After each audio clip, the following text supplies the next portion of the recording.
Hello friends, welcome to our YouTube channel tutor tracks. So हमने last part में अपना sentence का topic cover किया था, ठीक है। जिसने वो वीडियो नहीं देखी तो देख लें। सो आज हम करने जा रहे हैं टेंस। तो टेंस क्या होता है? काल होता है। हमारी पूरी इंग्लिश ही किस पे बेस है? टेंस पे बेस है, ठीक है। तो टेंस क्या होता है? काल। It is the form of a verb which shows the time of an action and it's degree of completeness. यानी एक वर्ब की ऐसी फॉर्म होती है जो हमें किसी भी काम को करने के समय का बताती है और उसकी डिग्री का बताती है कि कितने कैसे कंप्लीट हुई वो, ठीक है। मतलब कितनी मात्रा में कंप्लीट हुई। तो हमारे टेंस तीन प्रकार के हैं: प्रेजेंट टेंस, पास्ट टेंस और फ्यूचर टेंस। अब एक्शन की डिग्री ऑफ कंप्लीटनेस को शो करने के लिए हमारे टेंस फर्दर कितने पार्ट्स में डिवाइडेड है? 4 में। इंडेफिनिट, कॉन्टिन्यूस, परफेक्ट और परफेक्ट कॉन्टिन्यूस। इंडेफिनिट क्या बताता है हमें? कि इसमें ना जो हमारा एक्शन हुआ है उसकी स्थिति निश्चित नहीं होती, यानी कोई टाइम, डेफिनेट टाइम नहीं होता हमारा कि किस टाइम हुआ है कोई काम। फिर कॉन्टिन्यूस बताता है कि कार्य अब एट प्रेजेंट हो रहा है या पास्ट में हो रहा है या फ्यूचर में हो रहा है, ठीक है, कि इसमें कार्य हो रहा है। और परफेक्ट में कार्य खत्म हो गया, यानी कार्य की समाप्ति का बोध कराता है। परफेक्ट कॉन्टिन्यूस की काम पहले से ही जारी है परंतु अभी तक उसका कुछ भाग शेष है, ठीक है। उसके बाद आज करेंगे हम अपना प्रेजेंट टेंस शुरू। प्रेजेंट टेंस क्या होता है? वर्तमान काल, यानी जो हमें प्रेजेंट का, अब का बोध कराए, प्रेजेंट का, ठीक है। तो इसमें आता है फर्स्ट हमारा प्रेजेंट इंडेफिनिट टेंस। इसकी पहचान क्या है? सेंटेंस के लास्ट में, हिंदी के का वाक्य होगा उसके लास्ट में क्या आएगा? ता है, ती है, ते है।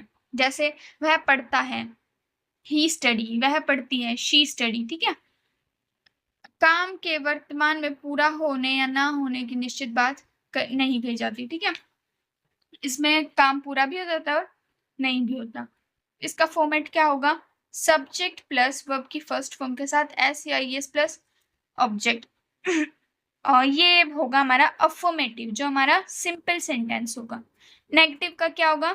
डू डज नॉट लग जाएगा यहाँ पे और वर्ब की क्या आ जाएगी? फर्स्ट फॉर्म आ जाएगी, फिर ऑब्जेक्ट प्लस, ये किसका होगा? नेगेटिव का। और इंटेरोगेटिव में जो हमारी ये डू डज है ये कहाँ आ जाएगा? शुरू में आ जाएगा। फिर क्या लगेगा? सब्जेक्ट, फिर वर्ब की फर्स्ट फॉर्म और ऑब्जेक्ट और क्वेश्चन मार्क। एक होता है हमारा इंटेरोगेटिव प्लस नेगेटिव, जिसमें इंटेरोगेटिव भी आए और नेगेटिव भी आए। इसका क्या फॉर्मेट होगा? शुरू में आ जाएगा डू डज, फिर क्या आएगा हमारा? सब्जेक्ट आएगा, फिर आएगा नोट, फिर वर्ब की फर्स्ट फॉर्म, ऑब्जेक्ट, फिर question mark. Example, it rains, ये क्या है हमारा? सिंपल अफर्मेटिव सेंटेंस, बारिश हो रही है, बारिश होती है। इट डजंट रेन, नेगेटिव हो गया। डज इट रेन, इंटेरोगेटिव हो गया। Does it not rain, interrogative plus negative हो गया, ठीक है। उसके बाद आता है हम प्रेजेंट इंडेफिनिट का यूज कहाँ कहाँ करते हैं। नंबर 1, हैबिचुअल एक्शन, यानी जो हमारे दिनचर्या के डेली के काम है, डेली रूटीन है, और कोई हमारा साइंटिफिक ट्रूथ है जो हमारा ऑलरेडी नेचर के अकॉर्डिंग, नेचर के उसमें डला हुआ है, ठीक है। जैसे the sun rises in the east, अब ये नेचुरल चीज है, एक साइंटिफिक ट्रूथ है ना, तो उसमें क्या होगा? Present indefinite tense. Delhi stands on the bank of the Yamuna, अब ये भी एक साइंटिफिक ट्रूथ है, इसको कोई नहीं बदल सकता, वहां रिवर तो नहीं चेंज कर सकते हम। अब कुछ ये वर्ड्स हैं, इसके साथ हमेशा क्या आएगा? Present indefinite. Always, never, seldom, often, week, every month, sometimes, ठीक है। नेक्स्ट है हमारा जो रेडियो और टीवी पे हमारी कमेंट्रीज होती हैं मैच वगैरह में, वो भी किस में होती है? हमेशा प्रेजेंट इंडेफिनिट टेंस में। जैसे Raju passes the ball to Saluja, Saluja passes it to Sonu, ठीक है। ये कमेंट्री कर रहे हैं तो किस में होगी? प्रेजेंट इंडेफिनिट टेंस में। नेक्स्ट, इंपेरेटिव सेंटेंस को जब हम स्टार्ट करते हैं तो शुरू में क्या आता है? हमारा present indefinite. Example, do not hate the poor, तो ये क्या यूज कर दिया हमने? अपना प्रेजेंट इंडेफिनिट टेंस। नेक्स्ट, किसी प्लान्ड फ्यूचर एक्शन के लिए, यानी कोई हमने फ्यूचर एक्शन की प्लानिंग कर रखी है, नियर फ्यूचर होना चाहिए, बट जैसे ही रिचेस हियर टुमारो, वो यहाँ कल आ जाएगा, तो ये प्लान्ड फ्यूचर है ना कि कल आएगा वो, तो क्या यूज करेंगे हम? यहाँ रिचेस यूज करेंगे। Present indefinite. नेक्स्ट, किसी क्वोटेशन को दोहराने के लिए, यानी किसी ने कोई बात कही गई, किसी ने कोई बात कही, उसी बात को दोहराने के लिए क्या यूज होता है? Present indefinite. जैसे Keats says a thing of beauty is a joy forever. तो ये एक पॉइंट है ना कीट्स, तो उनकी कही गई बात है, तो किस में आई है? प्रेजेंट इंडेफिनिट में। नेक्स्ट है हमारा हेयर और देयर से शुरू होने वाले एक्सक्लामेटरी सेंटेंसेस में। जो एक्सक्लामेटरी सेंटेंस हेयर और देयर से शुरू हो उसमें भी होगा present indefinite. Example, there she is, तो देयर तो क्या लगा दिया हमने? लिव्स, यानी प्रेजेंट इंडेफिनिट। अच्छा, वेन एवर और वेन आ जाए जहां पे, वहां भी क्या होगा हमारा? Present indefinite. Whenever it rains the roof leaks, यानी जब भी बारिश होती है रूफ क्या कर जाती है?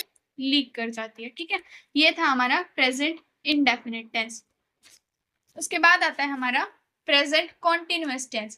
प्रेजेंट कॉन्टिन्यूअस में क्या होता है कि कार्य at the time of speaking हो रहा है, यानी वर्तमान में जारी रहने, कार्य के वर्तमान में जारी रहने को व्यक्त करता है कि अभी हो रहा है। इसका सिग्नल वर्ड्स क्या है? रहा है, रही है, रहे हैं। फॉर्मेट क्या होगा इसका? Subject is, am, are, verb की फर्स्ट फॉर्म के साथ ING plus object affirmative. Negative में नोट लग जाएगा। इंटेरोगेटिव में हमारी वर्ब क्या, हेल्पिंग वर्ब क्या आ जाएगी? आगे आ जाएगी, फिर सब्जेक्ट आ जाएगा, फिर आईएनजी। ठीक है, और इंटेरोगेटिव प्लस नेगेटिव में पहले हेल्पिंग वर्ब, फिर सब्जेक्ट, फिर नॉट, फिर वर्ब के फर्स्ट फॉर्म के साथ ING object plus question mark. अब इज का तो पता है सिंगुलर के साथ लगता है, एम कहाँ लगता है? आई के साथ, और आर कहाँ लगेगा? प्लूरल के साथ। एग्जाम्पल, आई एम राइटिंग, क्या हो गया? अफर्मेटिव सेंटेंस, मैं लिख रहा हूँ। आई एम नॉट राइटिंग, मैं नहीं लिख रहा। Am I writing, am I not writing. ठीक है, ये हो गया हमारा प्रेजेंट कॉन्टिन्यूअस के एग्जाम्पल। अब इसके यूज कहाँ कहाँ होते हैं? फर्स्ट आएगा for an action taking place at the time of speaking, यानी जब हम बोल रहे हैं और उसी टाइम कोई एक्शन हो रहा है, कोई काम हो रहा है। Example, he is writing a letter. अब वो हम तो बोल रहे हैं और वो क्या लिख रहा है? लेटर लिख रहा है, तो he is writing a letter क्या हो गया? हमारा प्रेजेंट कॉन्टिन्यूअस हो गया। और जहाँ ये वर्ड्स आ जाए, now, these days, now a day, still, at this time, at this moment, at present, यहाँ भी क्या होगा? Present continuous tense. Example, the children are playing in the field now, now आ गया, तो क्या यूज किया हमने? Present continuous tense. नेक्स्ट है नियर फ्यूचर में कंप्लीट होने वाले प्लान एक्शन के लिए, जो काम नियर फ्यूचर में हमारा कंप्लीट हो जाएगी। जैसे he is going to Chandigarh tomorrow, वो कल चंडीगढ़ जाएगा, तो क्या लगा दिया हमने? इज गोइंग, यानी प्लान एक्शन है और वो कंप्लीट भी हो जाएगा कल की, वो चला जाएगा।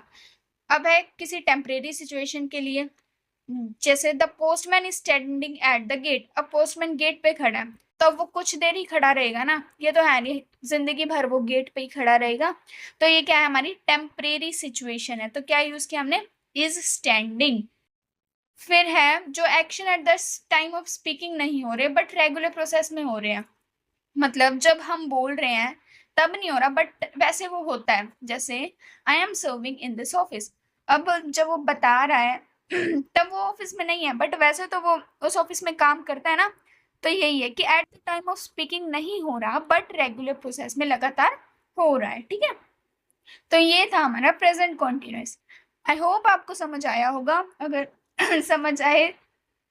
समझ आया होगा तो वीडियो को लाइक करें और चैनल को शेयर करें और सब्सक्राइब करें। Thank you.